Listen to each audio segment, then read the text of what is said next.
அன்புமிக்கவர்களே, பாத்திரம் அறிந்து பிச்சையிடு என்ற பொன்மொழியின் அர்த்தங்களை இன்றைய நற்செய்தி நமக்கு சிந்திக்க அழைப்பு விடுக்கிறது. அன்பார்ந்தவர்களே, உங்கள் முத்துக்களை பஞ்சுகளிடம் எறியாதீர்கள் என்று ஆண்டவர் சொல்கிறார். இதன் ஆழமான அர்த்தம் தான் என்ன? எந்த உண்மையை இன்று வார்த்தை நமக்கு கற்றுத்தருகிறது? வாழ்க்கை பாடத்திலே நாம் அனைவரும் நல்ல முறையில் கற்றுக்கொள்ள வேண்டும் என்று இறை வார்த்தை விதைக்கிறது. வாங்க வார்த்தையோடு ஒரு பயணம் செய்வோம்.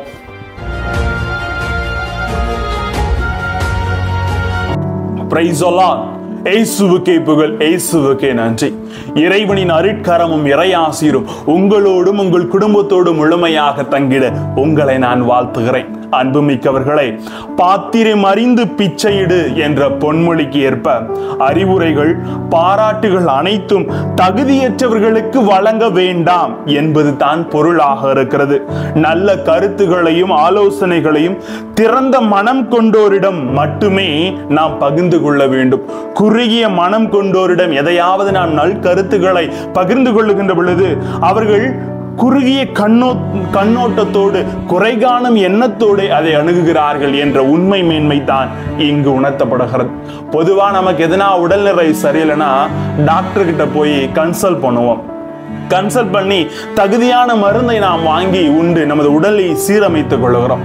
அதே போல தாங்க நம்ம வாழ்க்கையில நமது அன்றாட தேவைகளிலே நாம் எப்படி வாழ வேண்டும் என்று சில அறிஞர்களிடத்திலும் சில தத்துவ ஞானிகளிடத்திலும் இன்றைய காலகட்டத்தில் இன்றைய அறிவியல் ஊழிகளே சென்று கன்சல்ட் ஃபீஸ் கொடுத்து அந்த அறிவுரைகளை பெற்று வருவார்கள். அதை தகுந்த முறையில் பயன்படுத்துவார்கள். ஆனா கஷ்டப்பட்டு கடினப்பட்டு எந்த ஒரு கன்சல்ட் ஃபீஸும் வாங்காம தன் உழைப்பிலிருந்து பெற்ற பயனையும் தன் கடின உழைப்பால் தான் கற்றுக்கொண்ட பாடங்களையும் பிறர் கூறுகின்ற பொழுது நாம் அதை செவி கொடுத்து கேட்பதில்லை. அதை உதறி தள்ளி விடுகிறோம். இதுதான் யதார்த்த உலகமாக இருக்கிறது. இதனால் தான் இன்றைய நற்செய்தியில் ஆண்டவர் அழகாக சொல்லுகிறார், தூய்மையான எதையும் நாய்களுக்கு கொடுக்க வேண்டாம், அவை திரும்பி உங்களை கடித்து குதறும். மேலும் உங்கள் முத்துக்களை பஞ்சுகள் முன் எரிய வேண்டாம், எரிந்தால் அவை தங்கள் கால்களால் அவற்றை மிதித்து விடும் என்று மத்தேயு 7:6 அழகாக சொல்லுகிறார். அதனால்தான் சொல்ற, தூய்மையான எதையும் நாய்கள் கிட்ட போடாதீங்க. நல்ல உள்ளம் கொண்டவர்களிடத்திலே உங்கள் நற்செயல்களை பகிர்ந்து கொள்ளுங்கள். அப்போது அவர்கள் ஏற்றுக்கொள்வார்கள். அவர்கள் மனம் திறந்த உள்ளத்தோடு இருக்கின்ற பொழுது அவர்களை பகிருங்கள் என்று ஆண்டவர் சொல்லுகிறார். ஆனா இன்னைக்கு இந்த பஞ்சு முன்னாடி முத்த போட்டா அதோட வேல்யூ அது தெரியாம சேத்துல மிரிச்சு போடுற மாதிரி இன்னைக்கு நமது வாழ்க்கையிலும் கடினப்பட்டு உழைத்து தங்கள் பட்ட அந்த கஷ்டத்திலிருந்து அனுபவம் வழியாக பகிர்ந்துகிற ஒவ்வொரு இடத்திலே நாம் பழகுவதில்லை. இதைத்தான் நமது கிராமங்கள் அழகா சொல்லுவாங்க சில மொழிகள். அது எப்படின்னா, கழுதைக்கு தெரியுமா கற்பூர வாசனை, குரங்கு கையில் பூமாலை கொடுக்க கூடாது, பன்றியை குளிப்பாட்டி நடுவீட்டில் வச்சாலும் சாக்கடைக்கு தான் போகும். இப்படித்தான் நமது அன்றாட சூழலில் நமது வாழ்க்கை நிலை இன்று இருந்து கொண்டிருக்கிறது. இதிலிருந்து மாறுபட்ட சிந்தனைகளுக்கு நம்மை அழைப்பு விடுக்கிறார். அதனால்தான் குறுகியான பாதை தான் உங்களுக்கு நல்வழியில் அழைத்து சொல்லும். அதனால்தான் முத்துக்களை எரிகின்ற பொழுது அந்த பந்திக்கு போடாதீங்க, அது விசாலமா அது மெரிச்சு நாசம் பண்ணிடும், அங்க போக வேண்டாம். குறுகியான பாதையில் குறுகிய நல்ல அந்த குறுகியான பாதையினா நன்மை தரும் அந்த பாதையில போங்க. எப்பயுமே ஈஸி கோயிங் லைஃபை நீங்க சூஸ் பண்ணீங்கன்னா, கஷ்டவே படாம ஈஸி கோயிங் லைஃபை சூஸ் பண்ணீங்கன்னா வாழ்க்கையில முன்னேற முடியாது.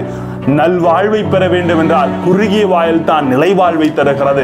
எனவே நாம் ஒவ்வொரு நேரத்திலும் கருத்துக்களை பரிமாறிக்கொள்கின்ற பொழுது அதை செவி கொடுத்து திறந்த மனதோடு இருப்பவரிடத்தில் நாம் நம்மை முழுமையாக அர்ப்பணம் செய்வோம். குறிப்பா வீட்டிலையும் இந்த நிலைமை இருக்குதுங்க. கணவன் சொல்லுகிற அந்த செயலை நல்ல உள்ளத்தோடு திறந்த மனத்தோடு மனைவி ஏற்றுக்கொள்கின்ற பொழுது அந்த குடும்பம் சொர்க்கமாக மாறுகிறது.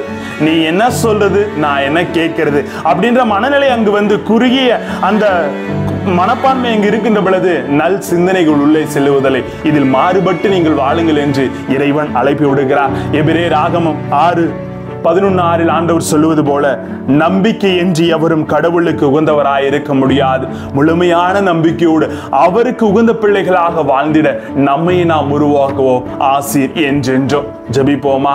அன்பு இறைவா, திறந்த மனதோடு நாங்கள் நல்ல அறிவுரைகளை ஒவ்வொரு இடத்திலும் பெற்று உமக்கு உகந்த பிள்ளைகளாக எங்களுக்கு குறுகிய வாயில் வழியாக நுழைந்து நாங்கள் எப்போதும் உமது அன்பையும் ஆசிரியையும் பெற்றுக்கொள்ள எங்களோடு தங்கும் ஆண்டவரை. Praise the Lord.